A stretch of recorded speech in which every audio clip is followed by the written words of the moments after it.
Every time I start recording, I always burp. Every time. That's weird. Hey, that's kind of weird. Hello, and welcome to Required Reading, the podcast that revisits the most impactful books from our childhood. I'm your host, Erin Bowles. I am a writer, actor, and comedian. And today's episode, oh my God, you guys. So, today's episode, for our guest, we have Trish Franks, who is one of my oldest, dearest, bestest friends. We went to 6th through 12th grade together. Sometimes I will just find myself being like, you know what? The world is so lucky that they have Trish in it. Like, genuinely, like, what the heck? Just like sometimes I'll just like, thank gosh, thank goodness to gosh. So let me read your bio. You emailed me. Trish is a teacher and education advocate originally from Rockville, Maryland. You cannot hurt her feelings because she has taught sixth grade history for 4 years in Boston. She believes education is the most powerful tool for transforming lives, offering people opportunities and choices. She is now preparing to start a legislative fellowship with the Utah State Board of Education to monitor and shape education policy. When she is not learning new words like skibbity and sigma with the kiddos, she enjoys crafting, playing pickleball, making new friends, dominating board games, and reading along with required reading, the only podcast she listens to regularly. Say more about that, about reading along with a podcast. Oh I my gosh. would love to. I'm not paid to do this, but Erin, I had a gap in my book club career. I've had a book club for a while and then I had a gap. And I was like, I miss talking to somebody about books. And I was like, wait, I could do this with Erin. So I have been reading books I haven't read. I hate spoilers. So only the ones I haven't read. I read them, and then my treat is to listen to your podcast. And it has taken me on some hilarious journeys, including the Little House in the Big Woods, which I'd never heard of before and had such a blast. Like, I was like, I have no one to talk to about this. Thank goodness I've already pre planned a book club with Erin. And listening to that was such a pleasure. Oh my gosh. So Oh fun. my gosh. Highly recommend to anyone. Ideal. We went to 6th through 12th grade together. We did not really, I don't think we knew each other in 6th grade at all, is They my, were close. Yeah, I know they were close. no. I think my memory is like I met two of our mutual friends in 7th grade French class. And then I think 8th grade, we had math class together. And that's when we started to rock the world. That is such a better memory that I could possibly have about our middle school experience. Already, you remember so much more. I remember that you liked Merlin, and I started Mhm. watching Merlin because of that. And that's, I think, my first time remembering Aaron Bowles was like lunchroom. You had a scrapbook of Merlin, the TV show, for those of you who don't know.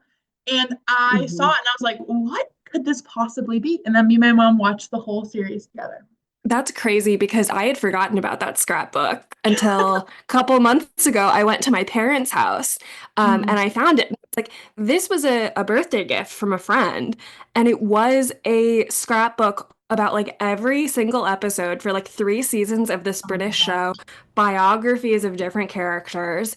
But speaking of birthday gifts, you gave me, I think, the best gift I've ever received in my life, which What's was that? 11th grade. You got this like little photo album and went around and got people in our class to write like little notes about like I admire you and I like this about you and you said this smart thing from all the kids in the class. And it was like 11th grade was really rough and it rocked my world. And what a sweetie. Oh my Gosh, I gosh. don't even remember that. I mean, I love you and I remember that love, but oh my gosh, that's so tender. I got a gift from you that changed my world, and it was you reading me a book. You remember doing this. You Yes, read I out forgot about loud that. a book to me, my first Mhm. audiobook, really. And I was like, wow, the time, the effort. We really, I mean, what else did we have to do in high school, right? This is probably wrong, but I might have recorded that on a Barbie boom box. I hope that's true. Even if it's not, that should be true. Your birthday party right after we finished high school, like 2 weeks after we finished high school, I see as the beginning of my acting career. I won an award that night. And you deserved it. I it was a 20th birthday party, and I picked out characters for everybody. It was a murder mystery, and Aaron was the no, wait, what? Where you were waitress? Tender. Oh, wait, bartender. I was like, you were collecting drinks though. Hold on a second. I And was. not actual drinks, everybody. It was so cute. You were the cutest, most adorable, just really involved. That's so fun. I hope that was the start because I love Welcome to Flash. And I had no idea you had that in you. But also Me either. it made a lot of sense when I saw it, you know? I remember for that, I was like, I have a little bow tie that I clipped in to my shirt, and I just got a towel, and I was just pretending to towel down any Oh my surface. gosh. That was so funny. It was such a good choice. Great choices all through. Oh, so Incredible casting director. Yeah, wow, thank you. Your first casting director. I know. That's a list I want to be on. I do. Yeah. Yeah. Oh, well, I guess it's time. Our book today. It's you picked such a good one. Just in general, like I think so. It's The Giver from 1993 by Lois Lowry, winner of the '94 Newbery Medal. Lois Lowry is one of only 6 people to have won the Newbery twice, Mm. and this book I feel like is a staple just of like children's literature. We read it in 6th grade. I remember we had a project about it, about naming, that introduced me to one of my favorite websites, behindthename.com. I use it to No this way. day. No way. Okay. Yeah. Um, let's how would we describe this book? This is how I got introduced to both utopias and dystopias. Let me read the back of the book. Yeah, Jonas's please. world is perfect. Everything is under control. There is no war or fear or pain. There are no choices. Every person is assigned a role in the community. When Jonas turns 12, he is singled out to receive special training from the Giver. The Giver alone holds the memories of the true pain and pleasure of life. Now it's time for Jonas to receive the truth. There is no turning back. I mean, yeah. I mean, absolutely. And it is as So, epic as it sounds. yeah, let me paint the scene a tiny bit. It's 1993. Clinton is inaugurated for the first time. We get the first female attorney general of the US, Janet Reno. And then I wanted to keep it fun, so I found 3 things that I thought would make you giggle. Number one, the Backstreet Boys are formed. Number two, the first Power Rangers series premieres. Wow. Okay. And number three, I don't know if this was in your childhood. It was in mine. Veggie Tales starts. You ended on the highest note. Yes, absolutely. 100%. 100%. Also, Jonah? Jonas? Interesting. Interesting. Hmm. Delicious. Yes. I will say, as a fan of this podcast, I was like, should I make my own list of things that happened in 1993? I was just trying to like listen to the beginnings of how you introduce people. And I saw there was anotbe book in 1993. I was like, oh, maybe I should just do the same. No, you didn't. You chose different things. And thank you for that. What was the other 93 book? I can't remember. But Lois Lowry, I did a little digging on her. One of my favorite things about it is that her father was an army dentist, so she moved around a lot growing up. She became a journalist with sort of some of her first writing projects. And so we were talking about this before we started recording. The cover that I have is the one that we had in 6th grade, and it has this old man on the front, which I think is like the definitive cover. And so it was bothering me so much because I was like, I know this man's face beyond just knowing this book. Like, I know this man's face. I didn't. I was wrong. But like an hour ago, I was Googling it. This man is a painter named Carl Nelson that Lois Lowry, like decades before she wrote this, interviewed and photographed while she was a journalist. And then after Oh, he died, she used his photo to be the giver, who is this old receiver of memories. interesting. I think often like the illustrations for books are so disconnected from authors, especially covers of YA books. I sometimes wonder, I'm like, did this author have any choice in this? That's amazing. Oh my gosh, what a fun fact. That's Thank you. I wild. found that out an hour ago. I'm so glad. My copy, I found it in a little free library. It has a literal library card in it. It has 4 names on it, and the last person who checked it out was Trevor Kelly, who checked it out in September 10th, 2007. And I think we would have read this in September of '08. Yeah, I think so. Yeah. Oh my gosh, it makes sense. That's so cute. I had such a little blast grabbing mine from the library and ended up grabbing the whole quartet, which I'm sure we will Yes. discuss. But I was just so excited. I'm like in the middle, no, towards the end of Gathering Blue right now. I'm loving it. Yeah. So let me ask you the question. What's your story with this book? Because we didn't really know each other in sixth grade. How do you remember it? Okay, so I have always been like, I love The Giver. Lois Lowry is my author. Now, did I remember anything that happened in this book? No. I knew it Oh. was a dystopia, and I couldn't remember anything else. To the point where I was shocked chapter one rereading. I didn't Mhm. even remember that The Giver was about memories. I had nothing. No. So it's just interesting because I always thought this book was amazing, important. I loved it with no actual substantial memory of what had happened. Mhm. But I think what makes this book kind of special to me is not only my love for it, but also the fact that I feel like it connected me to all the other middle schoolers in the United Yeah. States and still connects me to all of these people because me and Aaron, we didn't go to we went to a public middle school, obviously, but we were in Mhm. a different program, kind of like a gifted and talented program. And it meant that our curriculum was a little bit different. And I don't feel like we got all of those same milestones as maybe the average American teenager. I never read The Outsiders, another classic Mhm. middle school book, things like that. But That's why I started this podcast. Yeah, because there okay, were so yeah. many things that we just didn't like. We never read Dickens. There's all these things that everyone else read that I had never read. Oh. Yeah, so I love the fact that this is such a universally important book. And then now as a middle school teacher, I was like, what a pleasure it would be to I mean, I taught sixth grade and this is one of those classic books. And I just read The Outsiders for the first time this year with my students. And I was like, I think it would just be so fun to reread this. And wow, what a powerful choice it was. Yeah. I'm Yeah. so glad.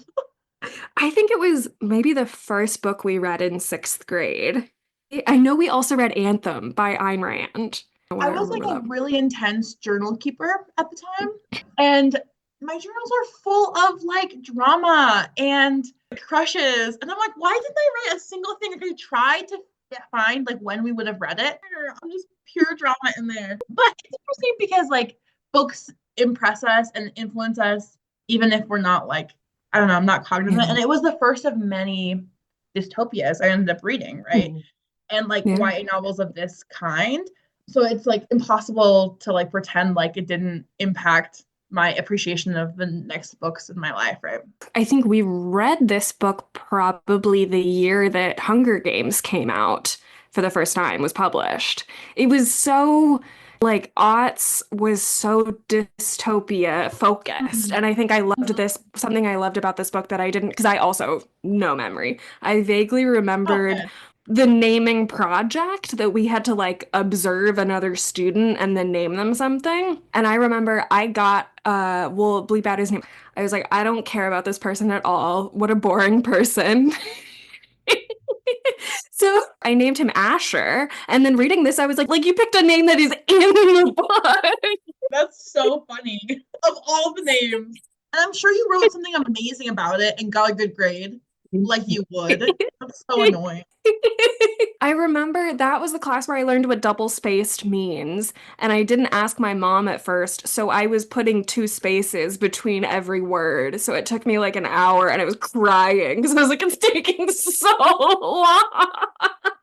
Oh my gosh. And I remember I hated our English teacher. I thought none of his assignments made sense. He made them all up on his bicycle on the way to work, and he just wanted to be our friend and make us laugh, and he didn't care about education. And then the next year he became a math teacher, and I was like, see? He doesn't even care Mm. about English. You know what's so interesting about the naming thing is that he is one of the only teachers. So obviously, my name is Patricia. I now go by Trish in middle school, and I tried to change it in high school, but my friends refused to let me change it to Trish. I went by Sorry. Trishy, right, the rest of my life before then. And he laughed at my name the day one. And I don't know why. It just got to me a little bit. I was like, oh my gosh, is this Oh. embarrassing? Is this a little embarrassing to have this name? It's funny because it's part the naming ceremony or his naming was a part of your memory of the giver. Mhm. I mean, my other big memory of him was that he had the sign language letters up on his board, up on his Oh. wall. And I learned the whole alphabet the sign language alphabet. And I've always thought about that, even as a teacher now, I think you always spend so much time trying to daydream at school. You should put up something on your wall because kids will look. Kids are always staring at Mhm. the walls.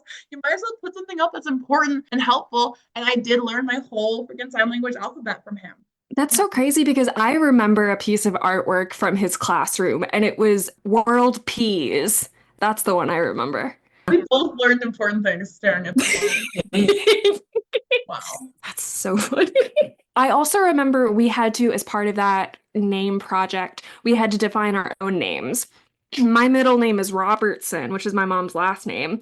So I was like, I looked it up and it was like, I looked at the name Robert and I was like, and it means brave and this and that. And I remember finishing and our teacher being like, yeah, it probably means son of Robert. I think that was like, you're dead to me now. And we're done. Because you Mm. made me look this up, and now you're making fun of me for it. And you're singing a little song on your guitar, and I don't think it's cool. I want you to know that I continued to be like that in college. I continued to be like, I'm here to learn, and we don't have time to mess around. I'm here to learn. I could feel that that was going to be maybe a conflict in your artistic school that you Mhm, went to. I could feel that maybe the design school that you went to was going to have mhm. issues with what did you earn? Like award for being the most perfect little student of our humanities award. I mean, I could feel there was going to be a conflict. I could see that coming. Yeah. Yeah, that doesn't shock me. Yeah, The award was called Leader of the Liberal Arts. I do that's remember, good. of course. That's crazy.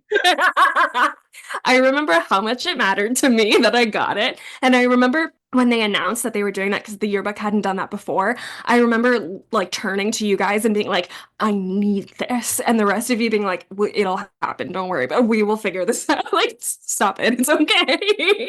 I actually do remember being like, this is really important to Aaron.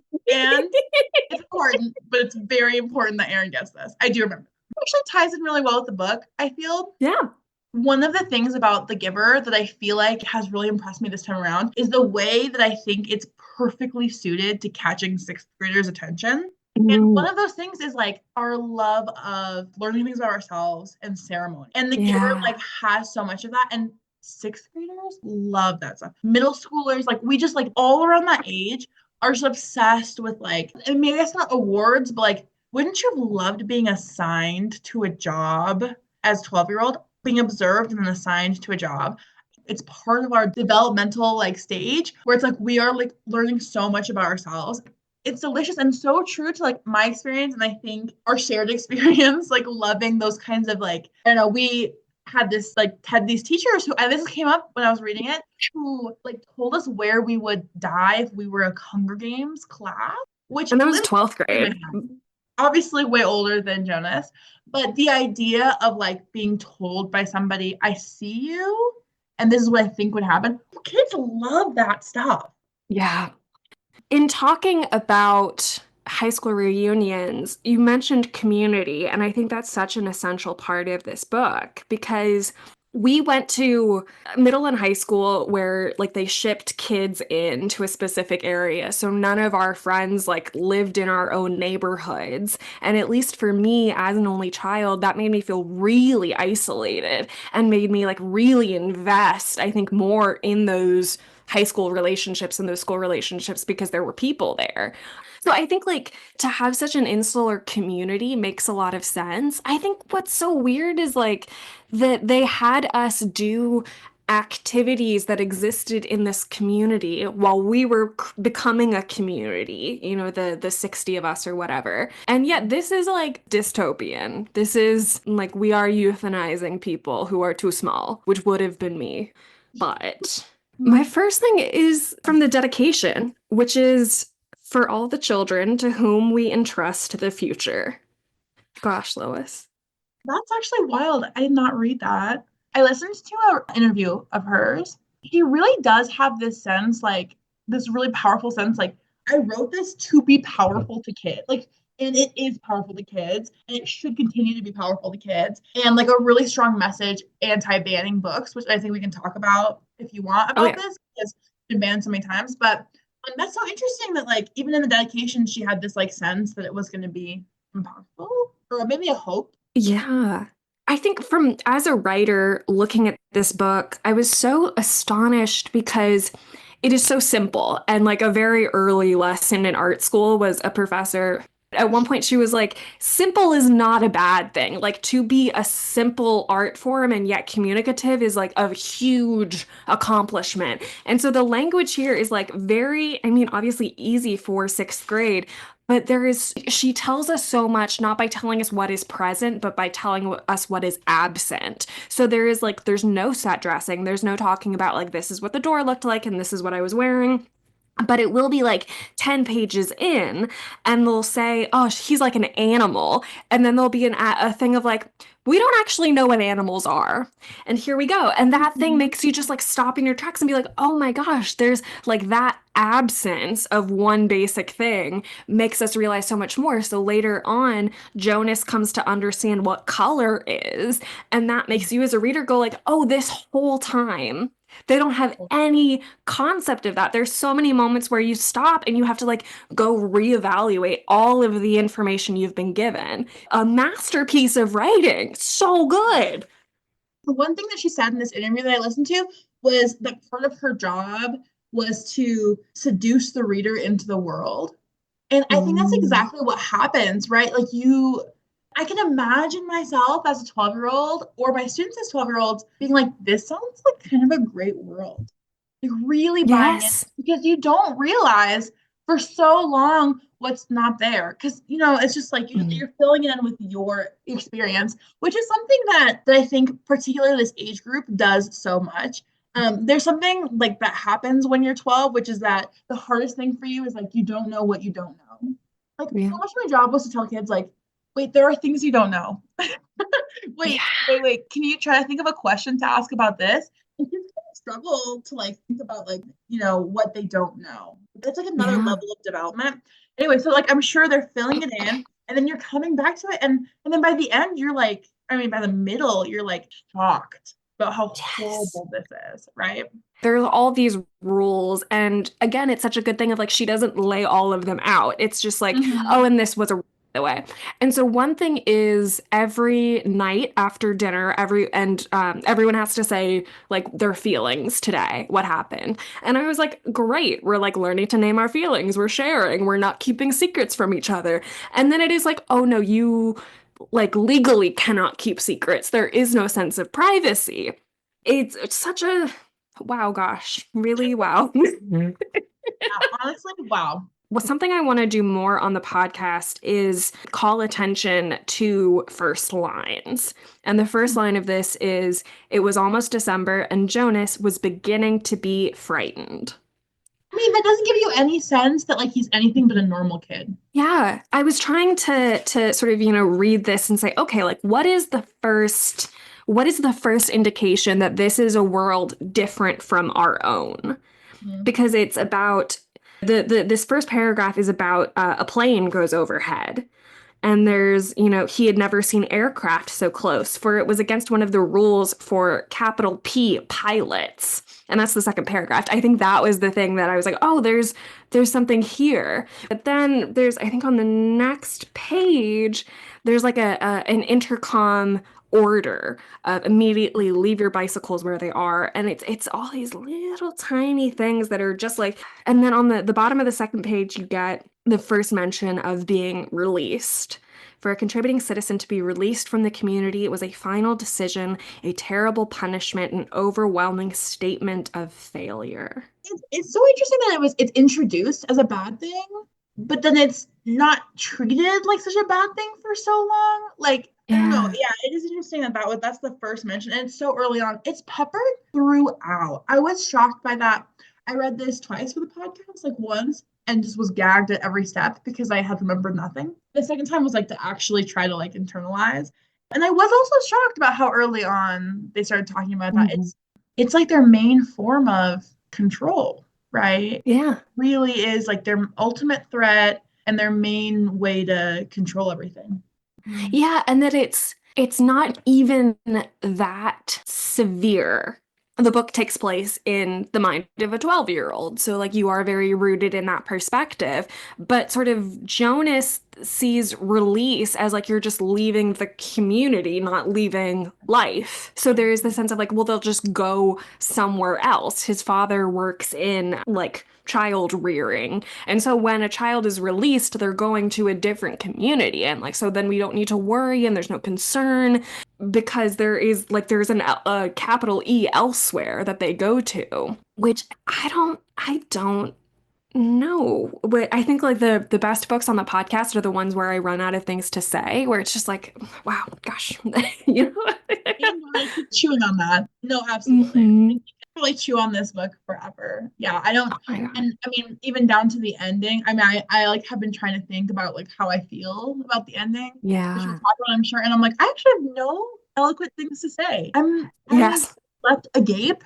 and I continue to be that way, which is really like neat in a book that's like geared towards children. Um, Yes. In a book that's like 31 years old to have an ending that I am like, I don't know. Like, I don't know. I don't know what she's trying to tell me. I don't know what I'm supposed to feel. I don't know what I do feel.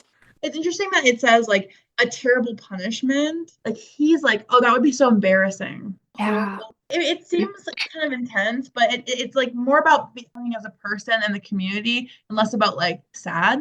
Yeah, it is about shame. Yeah. There's something there that comes in later about conformity and how good that feels to fit in. I have a post-it note in here that I wrote, which is, what would your assignment have been at age 12? Do you have any idea like what you wanted to do? Because obviously what you want to do and what you are assigned is radically different. Oh, similarly, this was in high school. We had to take an aptitude test of this is the job for you. I got dictionary editor. They did not.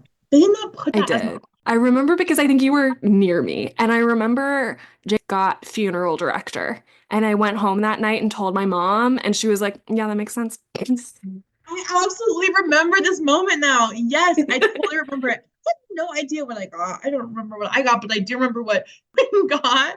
So funny. And it does seem familiar to me that you actually got an editor. I didn't remember the dictionary part, which is absolutely. If I was 12, what would I have wanted to be assigned? The truth is that I feel like I always was. I mean, I ran for student government president. I was, doing student government. I liked a little bit of control. I think that was a big, a little bit of leadership. I think I liked so, and I have a strong sense of justice, especially as a kid. I think I had a hard time with gray. I wanted things to be right. I feel like I forced some of our friends maybe to follow rules that were maybe things I liked and wanted, not maybe what they wanted. So I think I unfortunately might have wanted. This is interesting because I've thought about what I wanted to be assigned, like what I would be assigned today. As a 12-year-old, I think it'd Mhm. be like Ministry of Justice kind of vibe, which of course is Yeah. like the worst possible thing in terms of like if you actually knew what was going on. Right. I kind of feel like that's where I would have wanted something that would have like been like, yes, you are kind of smart. You know what I mean? I needed that kind of validation. I would have wanted that as a 12-year-old. Oh, me too. One of the greatest compliments I got in sixth grade was at the end of the year, we had our like Greek unit. And so we made Greek masks for a play. And I remember our teacher, Miss Ski, going around telling like, okay, you're gonna do this and you're gonna do that. And she was like, no one has pink lips naturally, except for Aaron. And then just kept doing less. And it is stuck. I got new headshots taken yesterday, and I thought about it then. Like, and he's with me still. But I think like what you were saying is right. Like to feel seen, to feel singled out is so huge because, like you were saying, like the world is only as wide as your experiences, and you're starting to learn that like your experiences are limited. So like Mhm. any kind of little piece of I see you and you are unique, but not too unique to stand out and feel vulnerable. Absolutely wild. 100%. No, my students craved fast with like once I told one kid or what I was comparing, like maybe a color, like, oh, you're kind of like if I could pick a color for you, it would be orange. Like explain why the next 10 minutes we're trying not to get every kid to ask me. I was like, I never should have started this because kids just they want you to look at Yeah. them and tell you something about them, which is like it's just like a really interesting little phenomenon. I I tried to pick a word for each of my students, courageous, independent, like creative for like Valentine's cards. And then one of my kids was like, I read his and you just did the same template, but picked a different word. I was like, what do you want from me? That's as much as I could, but they still like didn't admit it, but Yeah. they liked that kind of singling out. Yeah. I mean, you brought it up in 12th grade. We had that teacher who did like we all wanted to know what he would think of us in the Hunger Games to the point where you had to be like, stop asking when we like get to finals as a reward. We will spend a whole day doing this.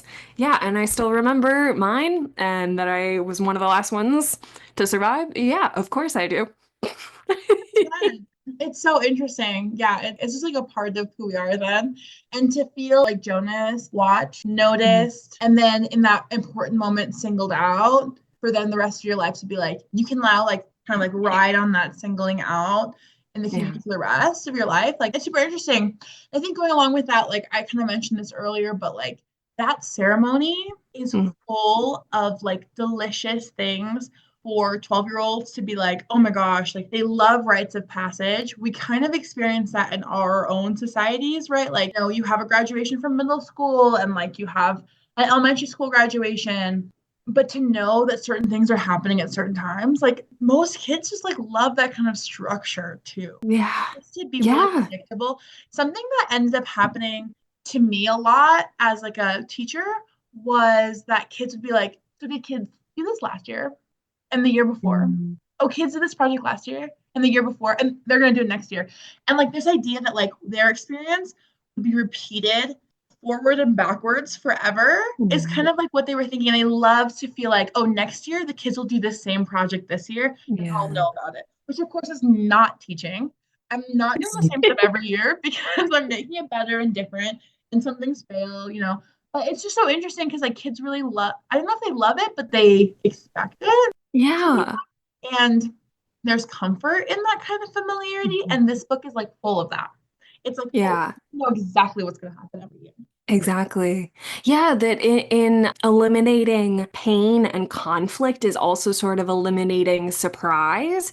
But you saying that of like what next year's going to do and what last year's going to do, I remember us, especially going up to Miss Heaton and being like, but 2015 is the best class, right? Like the 2016 kids are not comparing, right? We just know. They have so many little fights. We're not like that. There's like an interesting pride, and that's all you know, right? It's interesting though that these like ceremonies didn't bond kids to each other very or to their Mm. teachers in this world. Like in our Yeah. world, those ceremonies, like we have a camaraderie with other people in our grade, in our class, in our school, and these like connections aren't maintained in this world. It was Yeah. so interesting to hear Jonas's parents tell him like, well, soon you'll stop playing with your friends and eventually you might forget how old you are. Yeah. That was like really telling to me of like how routine their lives are. I don't know. I don't know. Mhm.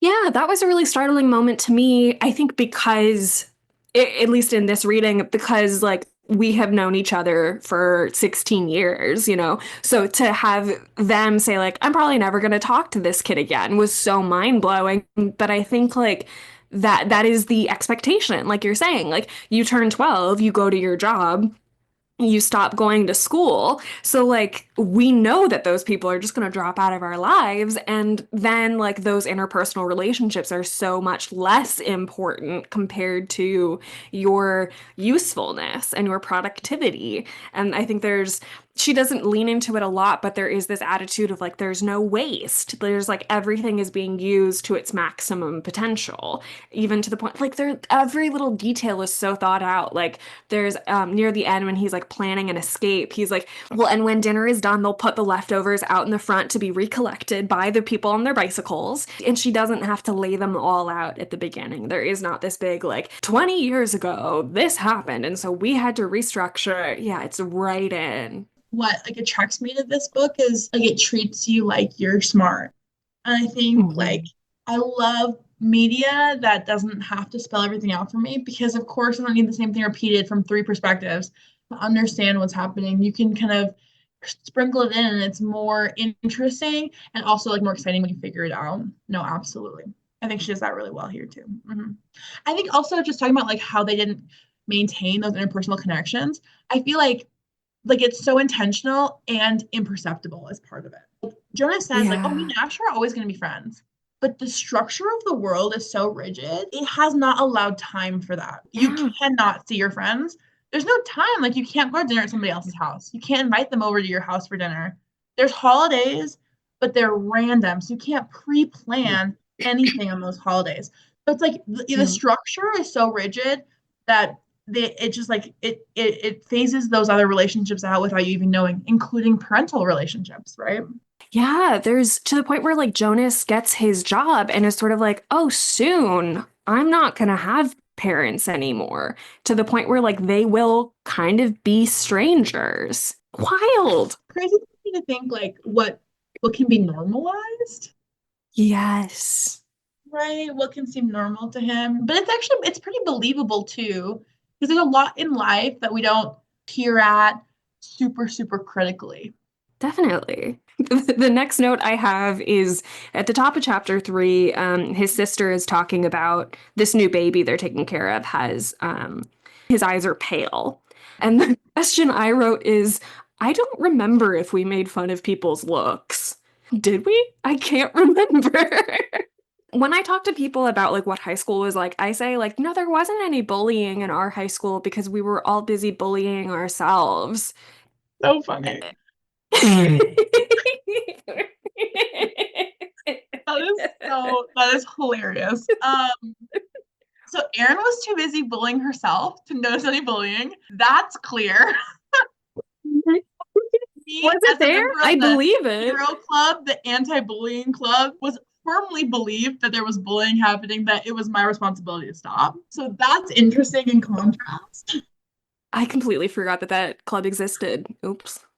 That's so funny. That's interesting. No, I mean, talking about differences, something that came to my mind once I realized that there was sameness, which meant Hmm. sameness, and there was no color, was Yeah. a remembrance of middle school using a paint color detector to see what paint color each of our skin tones would have been. I think And I about this a lot. believe you Yeah. had a mushroom. I was dillweed. Oh, dillweed. I was like, I think later I figured out you were a baby turtle, I think. wow. Toasted toasted Oh, something. The yeah. baby turtle is so cute. I hope it was that. I remember it was I think toasted or roasted something, but that's what I thought. that that sounds right. I feel like this was in high school because I remember it in the like the auditorium classrooms that had the folding Mm. chairs. Because my boyfriend is from Southern California. So every year that it gets cold, I'm like, one day we had to go to school when it was 1 degree outside, and everyone brought blankets, and we all just sat under our blankets in class, which I think happened once, but it did happen. But yeah, I think dillweed was like actually I was wearing a green shirt and the paint thing picked up on my shirt and not my actual skin tone. But That makes a ton of sense. That makes more sense than me remembering green tones. And I was like, well, we're just not gonna talk about that. No, it's interesting because I felt so like based on that story, yes. I felt that there was like we were hyper aware of differences. Yes. I don't know about it in a bullying way, but we were just hyper aware of each other's differences because you're trying to grapple with your place in the world at that age. Yeah. I felt like we talked about race and ethnicity constantly, which I will tell you is something that my students do often too. But it's also tough because Yeah. there are so many ways to do things wrong or Hmm. cruelly without meaning to, but you're learning things so much. And I find like a big part of my job is to like let kids try to speak openly so we can have an open conversation. Because if you never say what you really believe or think, then there's no place to bounce your ideas off, and you just end up holding on to like incorrect ideas, you know? Yeah. But it is kind of a tough situation. Anyway, so I remember that being a huge part of our growing up, or at least Hmm. maybe just mine because I'm white passing and Yeah. grappling with like, was grappling with my own. Actually, maybe this was am Mhm. I stepping onto you, Erin? No, no, no, no. This was definitely there because I so clearly remember because it is so funny. I remember we talked about it a lot. Yeah, because we were a small program. I remember once I said, "Well, you know how you're half Mormon, half Bolivian." And you said, "No, Erin, I'm fully Mormon." Wait, that's so cute. Oh my gosh. That's But yeah, no, I remember our ninth grade English class table group because I remember being like, we have like one of every kind. We have, there was a lot of that. There was a lot of that. Yeah, there's a lot of that. It is interesting. It just really Mhm. is, right? It just really it's part of that, and kids are still dealing with that in different ways. And as a teacher, it's so scary and interesting. And I don't know how our teachers didn't overhear us in our very many confusing conversations, but we can't get through it. And they don't have any of that in this They world. don't have that. And they're Yeah. not allowed to talk about it even if they did notice it, right? They notice the pale Mhm. eyes. There are some kids, but it would be rude to mention them. And Yes. they really And don't that like talk. rudeness is such a part of it. Which is Yeah. funny because rudeness for women is often like, this is like an unspoken rule, like rudeness for a lot of people, I guess. Mhm. But like, I think especially for women, don't be too rude. But also, like, if you make the category of rudeness wide enough, you can no longer speak your opinions, right? And then that's what's Mhm. happened in this. Yeah, I like how she has him kind of negotiate those ideas about how, Mhm. like, propriety limits what you are able to talk about and then how you see things and how you sort of make sense of the world. It is such like it is such extreme control through like things that feel very small, you know? Mm. I mean, that is like a means of control, Yeah. right? It's like these really small rules of a society. In that, I think it's when they finally have their big ceremony. They're talking about it and they say you 11s have spent all your years till now learning to fit in, to standardize your behavior, to curb any impulse that might set you apart from the group. But today we honor your differences. They have determined your futures. Did you feel a need to homogenize? Like I feel like I did and also didn't. I don't know. Yeah, I think in some ways I did. I'm like I feel like probably I was my full 5'11" in 6th grade. You know what I Mhm. mean? Like I stuck out in really obvious ways, so that in ways that I didn't like. So I kind of felt like I wish I could have fit in better. But I mean, I think thinness was a huge thing for me because I'm like so Mhm. tall. I stick out just so much just because I'm a huge Amazon of a woman, I would say personally. And I think that like that was kind of a sticking point for me. But it Mhm. was just never in my personality to try to be quieter than I was. And Mhm. I just couldn't do that too. Like I'm a big person Yeah. and I'm a big personality. And I think I just kind of gave up. And I think by doing that, I also felt like I gave up other things, like the real kind of popularity that makes you like beautiful and popular and desirable. I think I was just like, I'm gonna sacrifice that to be my full personality. It's not something like I recognized later, like, oh, that wasn't a sacrifice that you had to make. I think I just decided like that kind of homogeneity, I just sacrificed it. But yeah, we had a lot of characters. So I don't know. Yeah, we Yeah. definitely did. I mean, I think you have such an incredible luminosity and shine to you that it can't be contained. Like you're just sun like you do radiate like more than anyone I've ever known. Like that is true. Like you can't put a shell on that. It's just gonna explode. But I think like because we were in a school that was like for the smart kids, I feel like we had been given kind of permission to be like, we know we're all freaks here. We can go a little crazy.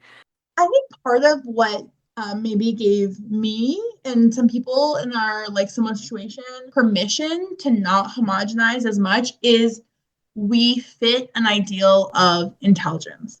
Somebody Mm, told us you are smart. And then it was like, oh, okay, I fit in this so well that I get to basically do the other things a little bit differently. But some kids don't get that. Like they don't have that mm, level of inner confidence in themselves in any respect.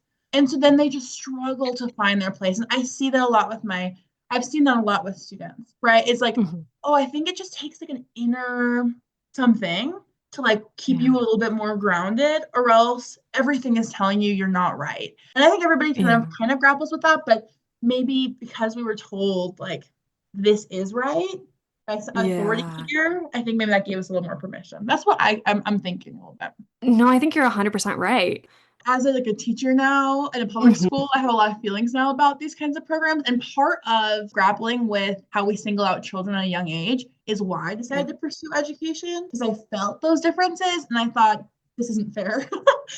Like I Yeah. loved my experience. Also, how dare other kids not get this? So that's like a big pushing point actually for me Mhm. in terms of like why I'm doing the work that I'm doing now. Yeah, again, it is, I'm just so glad that like you exist and that everyone else gets to be so lucky to exist at the same time as you. I am so lucky that you feel like that and you knew me in middle school. And that's something that I'm going to hold on to forever. I'm just going to hold on to that forever. No, because I think like you just have an honesty and a kindness and a positivity that like really buoyed me through a lot of really hard times. Well, thank you. I mean, I love you. I do feel like I've just, if we're going to be honest back at you, I think this relationship really served us both. And then I went on to have an incredibly difficult time in my life. And the memory of your open and honest struggles got me through so much. And we weren't even in contact then, you know? Yeah. Yeah, I Such a remember special like little thing we had going on. yeah, I remember when you told me about that because it was at the creek across the street from my house, and I remember like that conversation alone really buoyed me through because I was like, oh, this person that I have always idolized for their positivity, like saw. I think you at that point, I think you said like that took a lot of courage just to come to school every day, and I had never thought about it like that, and that really radically changed how I looked at myself. Yeah. So We're just sitting here holding our faces. Yeah. staring at each other. Uh-oh. A great podcast material as we look at. And yet the next thing I have flagged is Asher. Thank you for your childhood. Lois! I know she is the words that they use. I love their like star as like maybe innocuous, dwelling Mhm. into the house. Okay, that's fine. And then like the committee, and you're like, okay, I don't really understand. And then all of a sudden it feels menacing, right? In what Yeah. how you realize like it's controlling them. Like this kind of new speak that they have, it controls them. It is cool. She paints a real picture, right? And it's so weird. Yes. And what's so interesting is 3 years later in ninth grade, I know we read 1984, and that did not stick with me at all. I also know, like, our teacher was out on maternity leave. Like, we were not set up for success, and that is fine. I remember, like, trying to get through Romeo and Juliet, and I was like, no one understands Shakespeare except for me. There was a lot of that going on. Pushing off of our conversation about like dealing with hardships maybe as kids, Yeah. if we want to start talking about The Giver, I think like I'm curious about what you think about like how much The Giver puts on Jonas at Jonas's Mm, age, how quickly he puts on him. This is something that I think is was my main takeaway from this book is like yeah. Jonas needed to understand some hard things, but how much Yeah. should we shelter kids? How much should we, especially in this society where like you had things happening to yourself like in your childhood. Yeah. I mean, everyone kind of did that you couldn't Hmm. predict. But in this society where you can predict everything that kids deal with, what do you expose a child to when you're trying to expose them to things for the first time? What a tough thing Yeah. you ever had to choose to do, right? Yeah. So the giver is this person who is a receptacle for all of the memories of like the before times of when there was war, when there was poverty, when there was famine. And Jonas's job is to slowly receive those memories and in the giver having the memories of all of the hardship and all of the suffering and all of the pain everyone else is spared by that. And I was thinking a lot about like the isolation of that, of the giver is separate from everyone else. He has to be, he cannot tell people about those things. And I think that like definitely resonated in terms of like I felt like I couldn't talk about my depression. I know I had a mentality for a long time of just like everyone is feeling this and I'm not coping well. Like everyone else at home is having these issues and they are just like built for tough and I am not. I've been thinking a lot about like there's this idea that like comedians come from like the darkest lives and that's why they're like able to be funnier about things.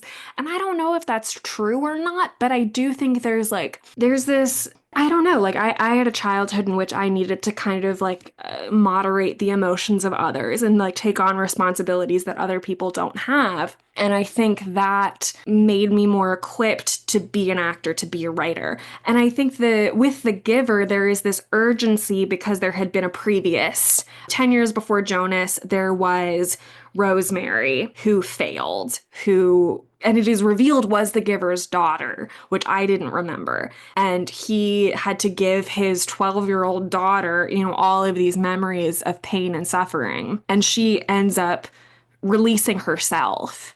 It sucks so much when you're reading a book that is often banned and you're like, oh, I get it. Like, I get why people sometimes don't want their kids to see this. But I think like it's interesting because the giver is like, I want to end on a high note today. I want to give you a gift of something beautiful. I know this is hard, so I want to do something else. But I think something that was so interesting to me is the idea that when a memory goes to Jonas, it leaves the giver. So he is lightening himself. And we don't know anything about the giver. We don't know how old he is, other than he is old, other than he is different. That was huge to me. If I could have found a way to like get rid of those bad things and put them somewhere else, I would have taken everything. In reading this, there's that moment where she says, like, thank you for your childhood. I don't know if either of us had those moments where it's like, this ends, childhood is over. And there are moments where Jonas is like, man, I wish I had it back. And like every book I've read for this podcast, surprisingly, has moments where they're like, I wish I could go back. I wish I could go back to the times when I didn't know. I think it's this thing of like, when it is just you, which so much of childhood is so isolating, it becomes unbearable. And that's sort of like the fatal flaw of this society is that like the pain cannot be shared. The pain is isolated and individualized. But it is like I don't think we'll ever I don't want to be a parent for a lot of reasons, but one of them is like I don't have the answers for like when is a good time to understand death and hardship. Like I know I was talking to my dad about this recently. In fourth grade, my great grandmother died. She was the first person I ever knew who died. I barely knew her. But the day before, I had done a genealogy project for class and like done my family tree and presented it. And then the next day she died. And I was like, oh, I did that. That was my fault because that's just how like baby brains work. So and I remember I went to so many funerals growing up and I felt like I just like collected them. And so that felt normal and I felt different because of that. I don't know. What do you think about that? Yeah, how the giver treats Jonas? It's such a good question. I think, in my perspective, as somebody who works with 12-year-olds, Yeah. I am a history teacher. I'm the giver now. As I was reading this, I was like, oh my gosh, why is this like relatable content for me? I mean, what do history teachers do? They give memories to kids. I was teaching kids about things they had no idea about. First person Yeah. to tell kids about 9/11. I taught a child about the Holocaust. You know what I mean? Like, I'm like, oh my gosh, like, so I feel really protective about how that is to happen. And yet I know it's important that it does happen. So it's like this really Yeah. tough balance because kids are sensitive and I love that sensitivity. I was extremely sensitive as a child and I want to protect that. So I don't want to give kids like so much that they like lose, they're Yeah. numb to issues that happen. And yet there's like so much happening in the world and like classrooms are so political now, right? Or I guess always. I'll say always. Classrooms have always been so political because like what do you teach children about the world, you know? Yeah. Anyway, so with all of these thoughts in my head, I feel like the giver gave Jonas too much too soon. Obviously. I mean, I Yeah. don't know if that's obvious, but he did, right? That is like Yeah, yeah, very clear to yeah. me. It is just 12 months that Yeah. he is, quote, employed. Yeah. I mean, it's way, way too much for a kid to deal with, especially when that kid has so few other, like, none of these things that, like, the giver is showing Jonas are what we call, like, mirrors. You know what I mean? They're not reflecting his lived experience. They're not like, Mm. they're like completely separate and like opening his mind and he has no skills to deal with it. Of course, he has like a horribly terrible job, but like, yeah, it's like way too much too soon for a kid to have to deal with. Yeah, I just think like this idea that like what do we choose to like show, what do we choose to teach, and everyone has Yeah. their own opinion of like what they wish they had been taught in middle school, what they wish they had been Yeah. taught in high school. And like as a teacher I'm like, okay, I've heard it all. You know what I mean? And we're doing our Yeah. best.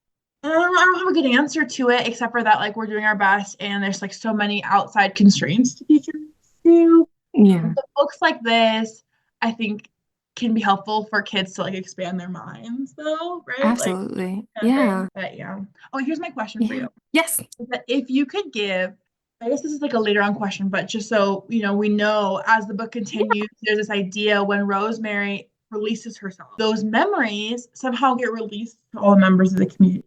And it Yeah. was really difficult for all of them because, we don't know exactly what kind of memories, but we know that there were memories of loneliness and a mother being taken away from her child that were really difficult for Rosemary to grapple with. The question is, if you could release one memory to the community, Mm. what memory would you release to the community? Oh gosh.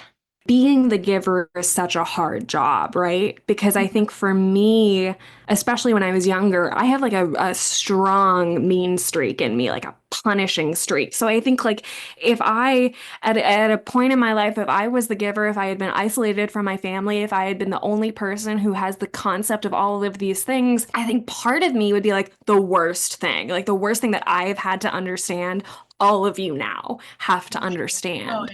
But interesting. I think it's like it's sort of like what impact do you want to have? So, it's like what can you do that I love the idea, and you're absolutely right of how quickly he puts things on Jonas. Like fully like puts him on a battlefield, watches a friend die, like horrific, horrific stuff. I don't know. It's like in the political world, right? I think maybe the ultra conservatives, maybe I want them to understand like what it feels like to be a trans kid, in 10th grade for 5 seconds, I think like empathy is I think a lot about being in the arts, and I think the magic of media is being able to create empathy in sharing experiences that you wouldn't have otherwise. That's like what do we allow kids to understand? My parents had a very strong attitude of this is a tiny adult, so we're going to let her watch anything.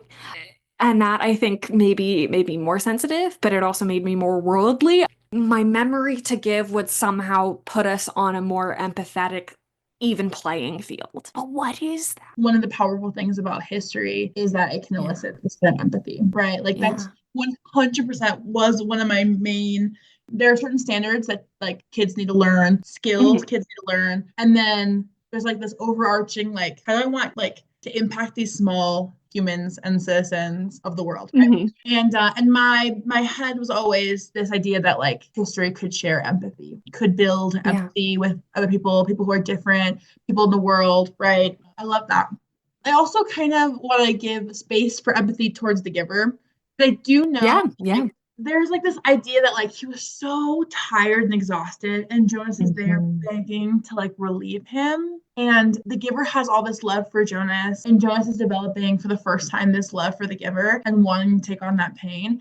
And in your weakness, when somebody's there to relieve you, like, do we judge him based on the battle scene he gave Jonas? And that's something that like happens to parents and adult figures all the time, right? Is like Yeah, you have to parent and teach through really tough things. And something I really admire about like the school that I worked in is like when elections happened, when the war in Ukraine began, there was like an email between history teachers.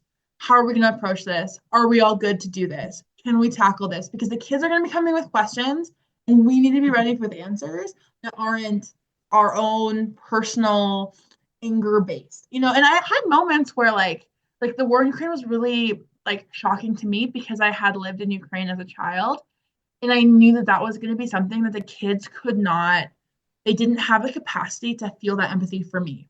They weren't going to be able to do that for me. yeah, So how am I going to be able to yeah, like talk about it and be okay if the kids are like, who cares? Not because they're bad people, but because they don't have the capacity yet because they're still growing that. And that's something that's like so hard. And the giver had to deal with that. It's so hard. So I yeah, do, while I feel like the giver gave too much to Jonas, I totally understand why. yeah.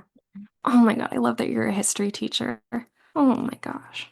I never saw it coming. I wouldn't, if you had told me, looking at Mr. Ward, Mhm. like that was gonna be me, I would have been like, wait, absolutely not. But I just have to put the shout out in, talking about media and history and empathy. I am the person I am today because of the musical 1776, which teaches us that historical figures are human, normal people who have to make really bad decisions and really bad compromises.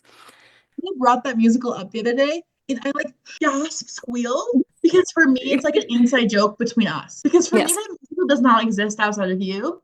And any Yeah. other mention of it has to be in reference to me and you watching that at like age 14, 15, you know? Because I took photographs of everything in high school, like I have very clear memories of some things. So I know the day that you came over to watch 1776, you were a burrito and you made a pie crust rose somehow. That was gorgeous. I love that you have those random pictures. I do remember being wrapped up in a blanket, like, okay, something I want to talk about is like the giver being that person to witness Jonas witnessing something for the first time, experiencing something for the first time. Like that kind of like special moment when the giver first gives Jonas snow and a sled. So like, that's the first memory that the giver gives Jonas.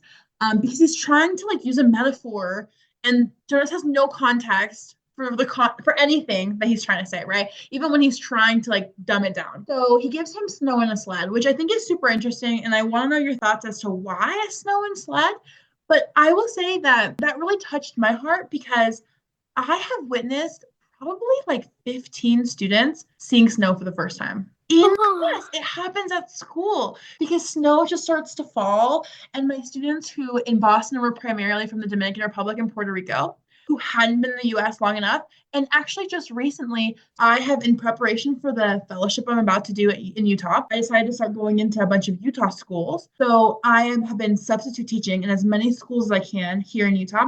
And just randomly one day, I saw kids first snow again, like in like November, like late October. And it was it's like the most precious, tender experience to like have somebody experiencing something for the first time. And the giver does that with every like huge thing that Jonas could possibly experience. And I just think like it's just so interesting. He's like a super parent, right? Like I yeah. don't know. It's so Oh, and with all the control in the world to like give Jonas exactly the kind of memory, I think I would freak out being the giver to try uh-huh. to figure Yeah. out what schedule I would give him things would be so exhausting. I would probably send Jonas home every day also. But Yes. it's just like so tender to think about the happy experiences, you know?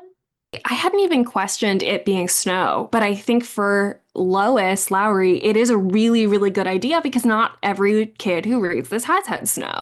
I think that's so brilliant. Yeah, it's so interesting that dynamic because it exists in a community that doesn't really have parenthood, like you said. I think it's so interesting that she picks the professions of his parents are like minister of justice, and like child releaser basically for there's Gabriel who is this little baby that he brings home to take care of, and Gabriel is a twin, and you can't have twins. Do we even remember why you can't have twins? It's just special to have. Oh, sameness. So then they'd be You can't have two of different. the same They'd be the person. same. Yeah. Yeah. And Lily's um like, it would be so confusing. Kind of wouldn't be, but I guess, you know? Well, and Yeah. and I guess because children are, you're not raised by your biological family, it makes you start to question everything of like, if there's a kid who looks exactly like me in a different family, how can that happen? And then yeah, it does answer all these questions, but Gabriel gets released because he is smaller. He just like weighs less. Or the Yeah. smaller twin gets released. Yeah, the Yes. smaller twin will get released. Yeah. Yes, you're right. Gabriel lives. Gabriel is about to be released, and Jonas takes him and advances the plan forward because he can't let this one little kid care. And there's a moment really late on when they're talking about Jonas leaving, and they say, "When you leave, like all of your memories are going to be released into the community." And Jonas says something like, "I wish I didn't care about them." And there's a line that's something like, "But caring is the whole point." Yes, he says to the giver, like, we don't have to care about them. Like, just come Yeah. with, right? They both know at the same time, as soon as Yeah. Jonah says that, like, no, absolutely not. I think because those memories give you empathy, right? Like, Yeah. because they really do care. Yeah, it's interesting because, like, Jonas has this whole turnaround on his dad. He can't even Hmm. go home. Yeah. He's so angry because he realizes what releasing means. His dad doesn't, and his dad's been lying about what elsewhere is to Hmm. Jonas and everybody, which is not clear to me how many adults understand. Well, actually, it is clear to Yeah. me. None of the adults really understand the importance of death, but it's not clear to me how many adults really know what elsewhere is. I wasn't sure about that. But yeah, it's interesting that like he hates his dad for a while, and yet at the end of the day, it's like he's looking at a bunch of children. Like you can't hate people who don't understand. Yeah, it's the giver looked at him with a questioning smile. Jonas hung his head. Of course, they needed to care. It was the meaning of everything. It is the meaning of everything. Yeah. Yeah, and that caring is a choice, you know. There's the last thing that I had highlighted other than that ending line is that they're leaving the place, him and Gabriel, they are freezing to death. Jonas is able to transmit like memories of warmth and sunlight to Gabriel to keep him alive and keep him going. And there's a moment where Jonas he wanted to keep the warmth for himself, to let him bathe in sunlight unburdened by anything or anyone else. And he makes the choice to give it to Gabriel. And that saves him. And it's just, I think the beauty of this book is it pairs these extremely complicated ideas into really simple moments of I choose to give the warmth to the other person. Now Jonas has that knowledge, so he can make the choice. Before in the community, he was choosing to be nice to other people. He was choosing politeness. Oh wait, he wasn't choosing anything. He was just being Yeah, polite, right? yeah. He was being a good citizen. He was being like safe with other Mhm. people, but it wasn't his choice to do that, to make that safe. And he can make that choice now that he knows differently, right? Yeah. There's a moment where Jonas sort of comes to understand choice. And he's like, I know it doesn't actually make a difference what color shirt I wear, but I want to choose. And that's something that comes up a lot in this podcast is like when you are a kid, there is so little that you can control that the color of your shirt really, really, really matters because it is a thing you can control and dictate. Yeah, I love that part because it's him just like very, very recently like figuring it out. And then he like quickly comes to the idea, like the giver is like kind of like testing him. It's unclear if the giver like had these ideas beforehand. I think he kind of does already. And he's like kind of Mhm. testing him, but then people could make bad choices. And he goes, oh yeah, that's true. Just kidding. You're right. Which actually comes from a good place, right? Like a place of Hmm. safety, of like wanting everyone to be safe and healthy. Right. Oh, okay. I'd rather have no choice than choices because of safety. Right. But of course, that takes away so many Yeah. other things too. Oh, I have it right here. Yeah. We relinquished color when we relinquished sunshine and did away with differences. He thought for a moment. We gained control of many things, but we had to let go of others. Yeah. Mhm. I want to wake up in the morning and decide things. I know it's not important, but it's the choosing that's important, isn't it? The giver said.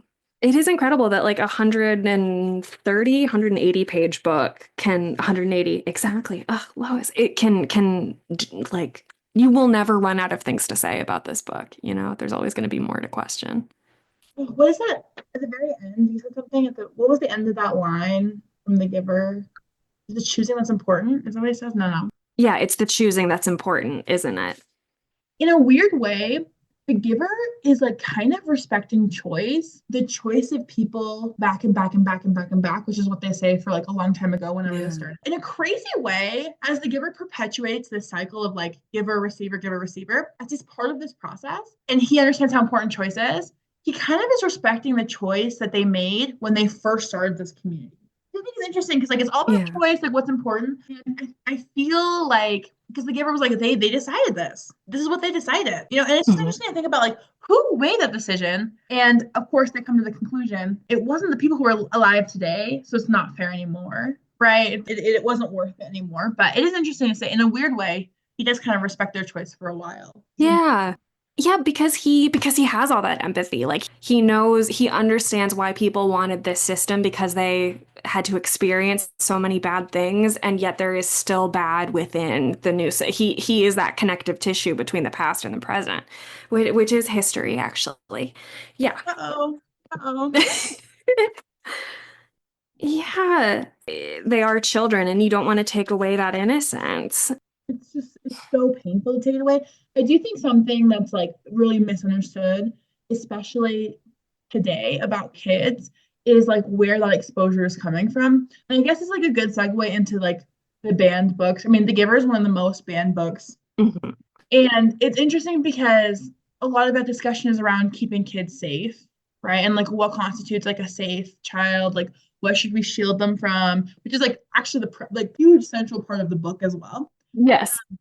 But kids today are being exposed to so much online that Hmm. it's almost like an illusion of control when Yeah. we try to like, when we're so hyper fixated on books, when instead there's like so much unfiltered information coming to kids with no one to advise them and no English teacher to talk them through it, just constantly. And kids know so much more than we think. And I remember, I don't know if this is like your experience too.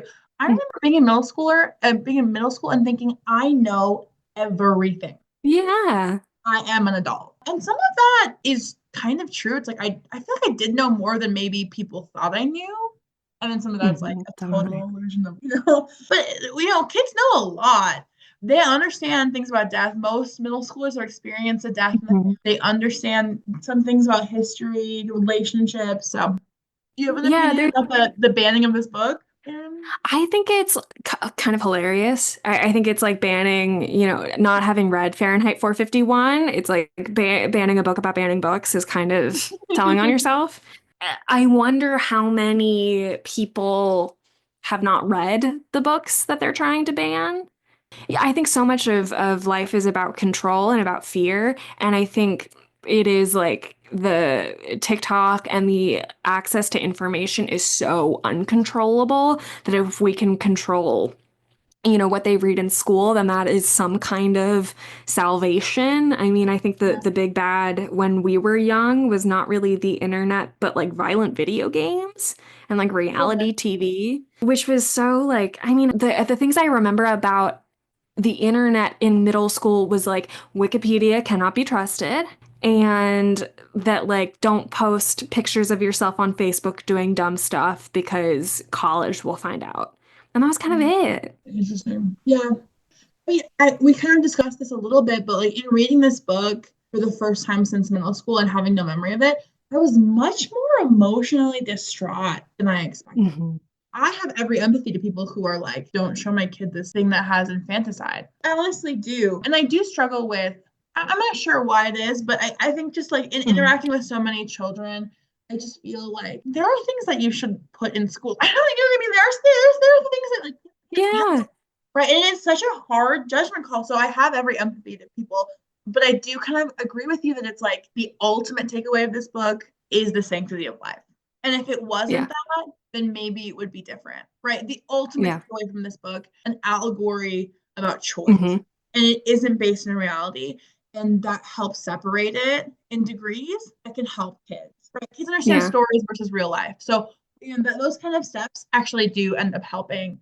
Yeah, and there's such a difference of like there's a habit, I think, in how like social media often relates to media, film and television currently, that's like if something talks about a taboo issue by including the issue, it is condoning it, which is Yeah. completely false. Like just Yeah. because the book depicts infanticide does not mean it advocates for it.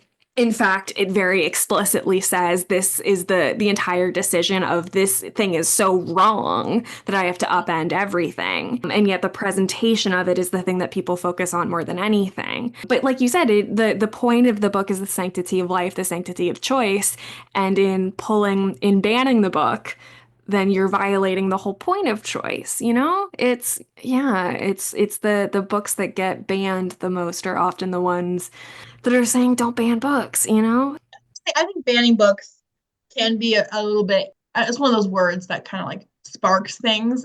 It is one of those kind of incendiary terms, like book banning, right? Because it's like, okay, can we buy this book still? Yes. Is it in the public library Hmm. still? Yes. So I totally understand. Like, we can't fully go all the way, but there is an irony. There is Yeah. such an irony in this book. Yeah, being taken Yeah. off of public school shelves, right? Mhm. Mhm. Yeah. I think something so much that where we were from was fixated on, like we were talking about the differences. Like there was a headline that went around when we were in high school of like the most diverse city in America is Germantown, Maryland. And I think we took such pride in those things, such focus on the differences, but not really on how we kind of process and make sense of those differences. There is a lot that goes into that, which is why it's so much easier to take all of them away. Yeah, it can seem so much Mhm. easier. What do you make of the ending, Aaron? This is the question on I my lips. What do you make of this ending? I was so okay. Picture this. I am driving. My boyfriend lives in Idaho. I was driving back from Idaho to Utah, listening to this. It's dark. It's snowy. This book ends, and I am sobbing. I'm shocked. I did not expect such an ambiguous ending, such a struggle towards the end. It's not your typical, well, I guess you can tell me more about this, but it's not your typical plot that you expect from a children's book, right? It's not Mhm. like the kind of ending that like wraps things together for you in a way that we Yeah. expect for children. So, what do you think of this? I had such a hard Yes. time. So the Jonas flees, he's into elsewhere. He has this baby. They're dying. It's snowing. He sees a light in a distance. It's nighttime. He sees shining lights through a window. He recognizes that they are lights that twinkled from trees and places where families created and kept memories, where they celebrated love. For the first time, he heard something that he knew to be music. He heard people singing. Behind him, across the vast distances of space and time from the place he had left, he thought he heard music too, but perhaps it was only an echo. I don't know. That's Let's the thing. go. I don't know. I don't know if Jonas gets to the, because it sounds like it's Christmas. I mean, frankly, because of the tree and the lights, it sounds like it's Christmas. He hears people singing, but perhaps it was only an echo. There's a degree of like, is he hallucinating out in the woods? Is this Well, his final? it says Go for it. earlier, like, he was in and out of consciousness. And that part is like, it's not damning, but it is really giving us this ambiguity. This, we're not sure. And then because the memory is so similar to a memory that the giver had given him earlier, you really start to Mhm. question, like, is he having the lingering of that last memory? Yeah. Is it possible he actually ran into something that looks so similar? Is it even possible that there could be a family like in the conditions of this world just out there like having a normal time? It like, and I think in our conversation now, I'm realizing that perhaps this is a far more affecting book for adults than it is for kids, which is kind of beautiful. I think it's gorgeous, and I think that like I feel like I probably at the time was like, great, perhaps it was only an echo. Great, check that off my planner, my little Roberto Clemente middle school planner. Chuck that onto math homework, and now I sit here and I'm like, oh Jesus Christ, what does it mean?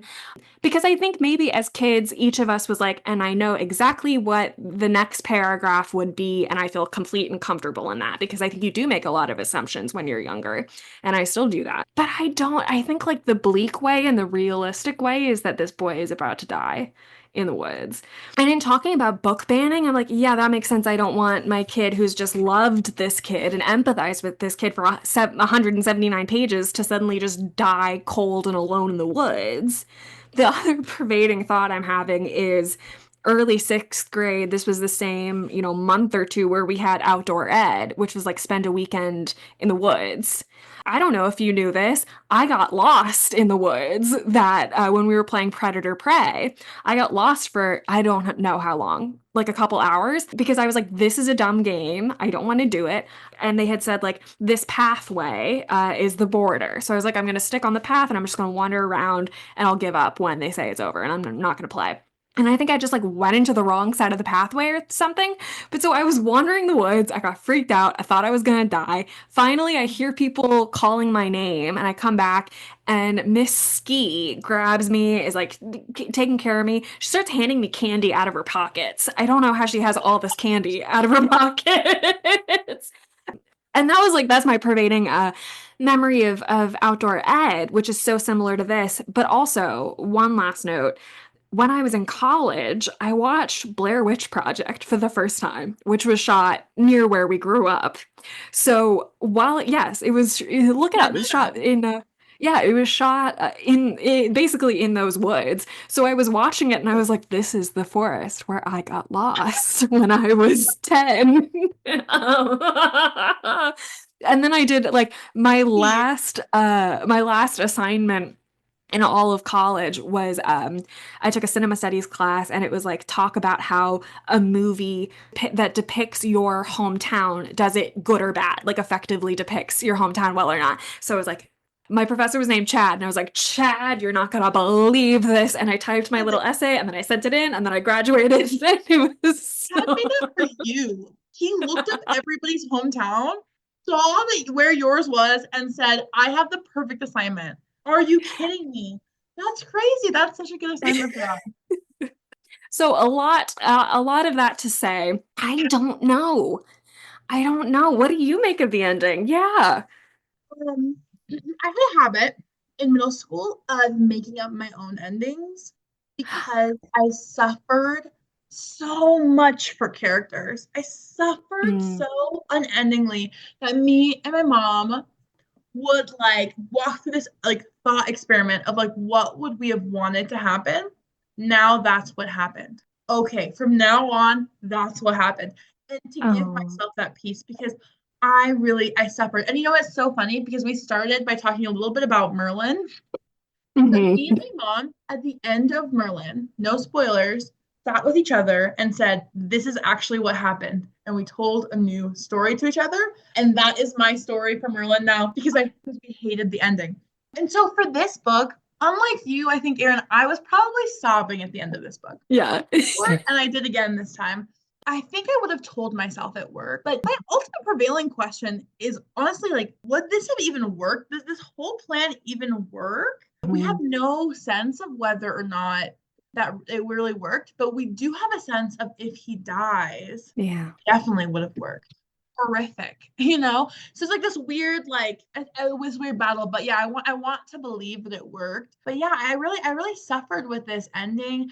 I think it makes for an amazing prompt for some English teachers to say, now Mm. write what you think happened at the end, write the last chapter. I mean, delicious for an English teacher. Do you think that Lois Lowry, like, my thought was like maybe she wanted him to die and didn't know how to wanted to leave it Yeah. so that kids didn't have that horrible. I don't know. I think I Yeah. think he died, right? I agree. I think he Mhm. died. Except for that we know in the quartet there is like an allusion or a reference that like kind of makes you think that he probably really tough. Yeah. I love that you brought up Merlin because Merlin, that was the show that made me realize that people make TV. Like that was the show that I was like, oh, I could actually do this as a career. So I never watched the last season of Merlin because I didn't want it to end. I didn't want to know. So I never saw it. Never watch it. Feels I the should have same. stopped when you did. Absolutely. Except that you're the one who got me into Merlin, which is crazy. And I had such Exactly. just ambiguous endings for kids. Bold, Yeah. brave, tough, interesting. Yeah. As if Lois Lowry hadn't exposed kids to enough. She's like, and also an Mhm. ambiguous. Yeah, because I think either way, lives or dies, it is worth it. If he dies, the memories go back. At least people know. If he lives, two lives are spared, you know? Yeah, And isn't that like worth everything in the world to spare one life, you know? that's so beautiful. Yeah, I actually love that. That framing is actually maybe me talking to my mom. You are really filling in for Marisol right now because either way, it's okay. It's gonna be okay. The good thing happened. Actually, that's healing for me a little bit. I like that. Yeah. Beautiful. Ugh.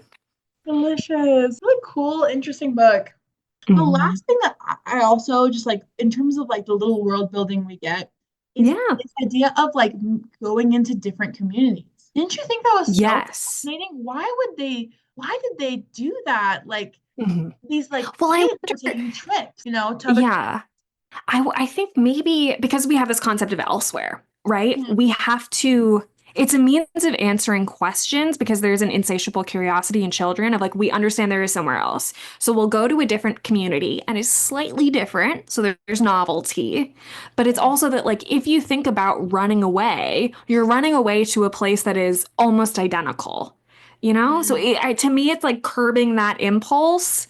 But also meeting that sort of like, insatiable curiosity of a child is sort of what I made of it. But yeah, it is like there's a sequence where the children are like playing war games. And I'm like, how do these kids have a concept of bullets, of guns, of war? That was the one part where I was like, Lois, I don't know if that tracks as a writer, but that's me. That's me. That also like didn't fully make a lot of sense to me. I really struggled with the idea that like, would this plan ever have worked? How do Mm, memories get?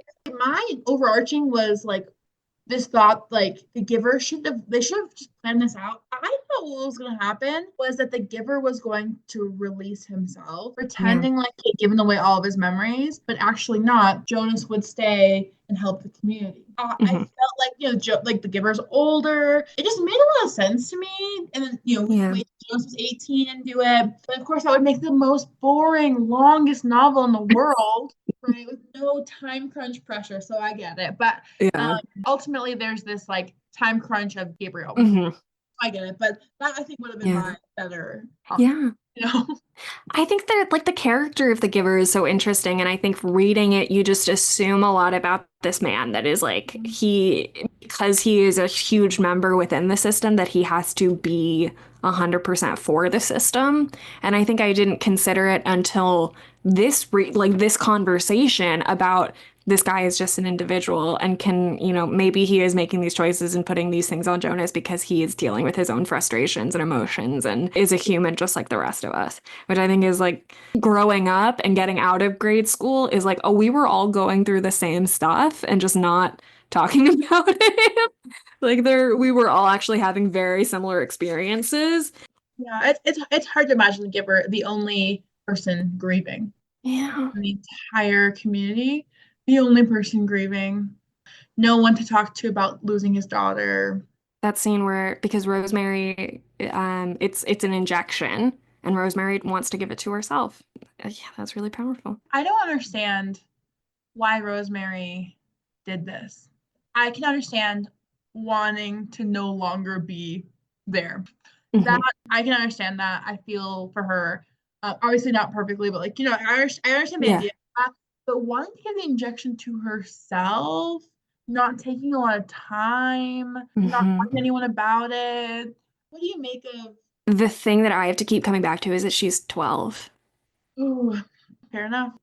And I think there's probably also a degree of like, I don't want to be a part of this system at all. It's like it's partly that like I don't want to have these memories, but it's like all of this is wrong. Like that's the thing that Jonas, there's a moment where he like goes back to his house and is looking through the window and it's like these children are playing and my parents are being normal and like I know the truth and I have to keep pretending. And he talks about how draining that is. And I think she understands that and is like, there's no way a human person can continue to deal with this. And I think because that relationship is so close, she sees how much it's worn on her father and is like, I can't handle that and I don't want to. No, you really spurred in me this idea. Like it's interesting to me that the memory that he gave to Rosemary is the one that like seems like it's the tipping point.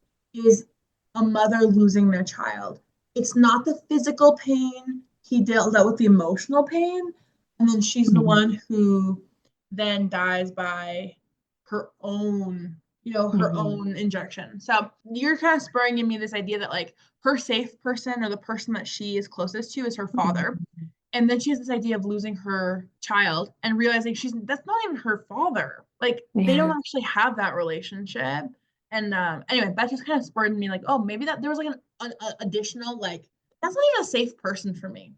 I'm not even gonna go back to that person because the thing that's really weighing on me is mothers losing their children, and that's not a relationship Mhm. I have with this man either. Yeah. Yeah, that's the thing of I didn't even occur to me that those two are not biologically related. And they're not. That's the system of the whole. Yeah, interesting. This is so And helpful for there's a me. movie. We should do this for every book. I want this for every book. And this is why I listen to Yes. your podcast all the time. I'm also thinking of doing a series on this podcast or just separately in my life of every Newbery Award winner, the best children's book. Also, just for farts and giggles, every Pulitzer Prize winner. Because I want to have a shelf where it's all of them. It's very much like a completist thing. I just want to have it. Yeah. It's so funny because I think the reason that I am attracted to your podcast is the same reason I think you feel like you're making it, right? Which is like gaps. I want to catch everything that made people who they are, and like major ones, right? That I was Yes. missing in my childhood. Which nobody gets everything, but yeah, love it. I feel just so honored to have been here. I'm so excited. I'm so sorry that you have to edit like 4 hours of content now. No, it's so exciting. And we haven't even said the final question. Would you consider it required reading? I have a hard time requiring teachers to do anything. But I know it's not really your With question. that said, Never force a teacher to do anything. No, I feel like this is super powerful. I mean, as one of the first dystopias, like that is focused for young adults, I feel like it can be so helpful. Dystopias are Mhm. a way that we can view our world in the extremes. You take one lever and you push it all the way up and you see what happens. And I think that that can be really helpful in like trying to sort out our values in a community and a society. And so I love that this one's geared towards kids. It's powerful. It's painful. Yeah. But I love it. Yes. Yes, absolutely. Absolutely. 100%. It's like, oh my God, yeah. And it's so crazy to me that this is just some guy. I really thought this was an old Hollywood actor. I was like, if I just go through all of like the 1960s epics of like Ben-Hur, like I'll find this guy. No, this is a painter named And it's Carl. hilarious because I've always been like, that's some dude. I'm like, that's clearly some random guy. He really is the face of The Giver until the movie, which I watched in preparation for this podcast, but honestly got as much playtime as it deserved in this podcast, which is nothing. Good, because like I've always been ever since I was very young, I have always imagined books as movies in my mind. That's just how I work. And like this, because of how absence works in this, like you can't turn it into a movie. Like because if the movie is in black and white, then you're telling us this is a world without color. Like it just doesn't work. It must be a book, and it is beautiful in that. 100% agree. And that's what I felt when I watched the movie. Well, is there anything you'd like to plug where people can find you? Anything you want to tell people to do? I mean, I'm an educator and I actually do love to collaborate with other educators. I just recently finished a fellowship in Massachusetts where it was like kind of empowering educators to like use their stories to advocate in policy. So feel free to reach out to me on LinkedIn. Is that so cheesy? But you can and message me and I would love to collaborate with you if you're a passionate educator about something. And I'd like to plug required reading because I'm obsessed. And thank you so much, Aaron Bowles. I've been a fan for 15 years and I will continue to be a fan. So thank you so much. Oh my gosh. Oops, I know that cuts off a little abruptly because I realized that Trish and I were gonna talk for like 45 more minutes about stuff we should do, including, yeah, we're gonna start a little Pulitzer book club. I don't know if anyone else is interested in that. I made a whole spreadsheet. It's adorable. But now it's not showing up on my Google, whatever. If you'd like to support the podcast, please go to buymeacoffee.com/required reading because I will not have health insurance next year unless something changes. I don't know. Cross your fingers. Cross your fingers. When this comes out tomorrow, I will be on the phone with Medi-Cal. What else? Next week, we are going to be reading A Christmas Carol by Charles Dickens with return guest Professor Carly O'Brien. This episode is going to drop on Christmas Day. If you would like to be in a little Instagram group chat book club for required reading, just let me know. We also have coming up on the podcast Rebecca by Daphne du Maurier, and then Redwall by Brian Jakes. It is pronounced Jakes, I know. So disappointing. I am also launching on Depop a corduroy store. It's called Corduroy Junction. If you like thrifted corduroy, that's where I'm at. All right, you can find me everywhere at Erin R. Bowles. I love ya. I love you. Thank you. This was a long one, and it deserved to be. Next week, Merry Christmas. Merry Christmas. Merry Christmas.